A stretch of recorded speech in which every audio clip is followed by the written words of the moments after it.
आज सकाळी काही कामानिमित्ताने मला पहाटे 5 वाजता स्टुडिओकडे निघावं लागलं होतं. स्टुडिओला पोहोचून मी माझ्या कामाला सुरुवात केली होती, पण आज दिवसभरात काम करताना व्लॉगसाठी व्हिडिओ काढायला जास्त वेळ मिळाला नाही. आज दुपारी जेवण झालेले नव्हते, त्यामुळे संध्याकाळी जास्तच भूक लागलेली होती. प्रशांत भाऊ स्टुडिओला आलेले होते आणि आम्हाला भेळ खाण्याची इच्छा झाली होती. मग काय, त्यांना सोबत घेतलं आणि गेलो. आज गंगापूरचा बाजार होता, त्यामध्ये आजच्या आमच्या भेळ पार्टीसाठी पुरेशा होतील एवढ्या गोष्टी बाजारातून खरेदी केल्या.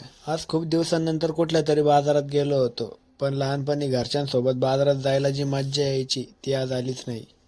विजू भाऊंनी लांबूनच आम्हाला बघून काहीतरी नियोजन आहे असे ओळखून घेतले आणि आमच्या भेळ पार्टीमध्ये सहभागी झाले. भेळ खाऊन थोडंसं निवांत बसलो होतो, तर त्यात या स्वार्थी माणसाने कोणत्या तरी गाण्याच्या 2 ओळी त्याच्या भेसूर आवाजात ऐकवल्या होत्या. आज स्टुडिओवर असलेल्या पेटीएमच्या स्कॅनरवर आलेल्या पैशांमधून परत 50 रुपये कटलेले होते. मग काय, या स्वार्थी माणसाला सोबत घेऊन मी पेटीएमच्या साऊंड बॉक्सची फेकाफेकी करत